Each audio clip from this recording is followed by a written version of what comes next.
Hello बच्चों, तो चलिए इस प्रश्न को पढ़ते हैं। यदि y बराबर log मापांक x तब dy बट्टा dx विकल्प a 1/x, विकल्प b -1/x, विकल्प c 1 मापांक x और विकल्प d इनमें से कोई नहीं।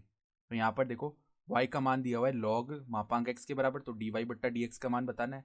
तो प्रश्न में आगे बढ़ने से पहले इस प्रश्न से संबंधित जो मुख्य अवधारणा है उसकी हम चर्चा कर लेते हैं। ठीक है, तो देखो मुख्य अवधारणा क्या हो जाएगी।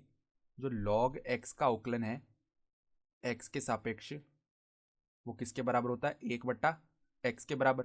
ठीक है, तो अब देखो यहाँ पर हमें क्या बताया हुआ है, y बराबर में दिया हुआ है log मापांक x। ठीक है, तो अब मापांक देखो यहाँ पर हम मापांक हटाएंगे तो इसकी दो परिभाषाएं हो सकती हैं। या तो x जो है वो 0 से बड़ा होगा, तब तो क्या बनेगा, y का मान log x बन जाएगा। ठीक है, और जब x 0 से छोटा होगा तो यहाँ पर log -x बन जाएगा।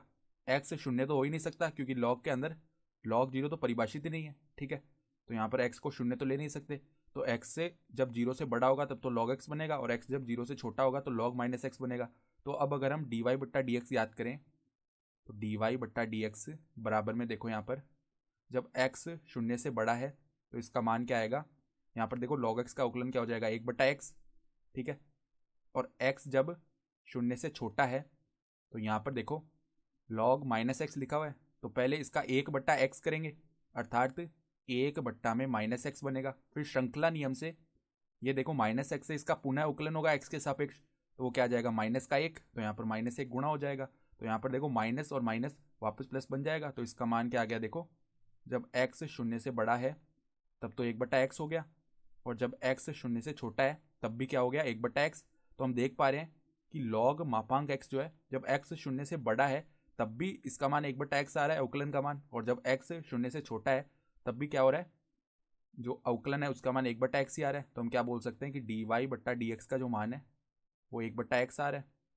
ठीक है, हमारा देखो कौन सा यहाँ से विकल्प है वो सही हो जाएगा। विकल्प ए जो है 1/x वो हमारा सही विकल्प है। तो देखो हम लिख सकते हैं अतः अतः विकल्प ए 1/x सही होगा। ठीक है, तो ये हमारा आ गया उत्तर। तो आशा करता हूँ कि आपको ये प्रश्न समझ में आया होगा। धन्यवाद।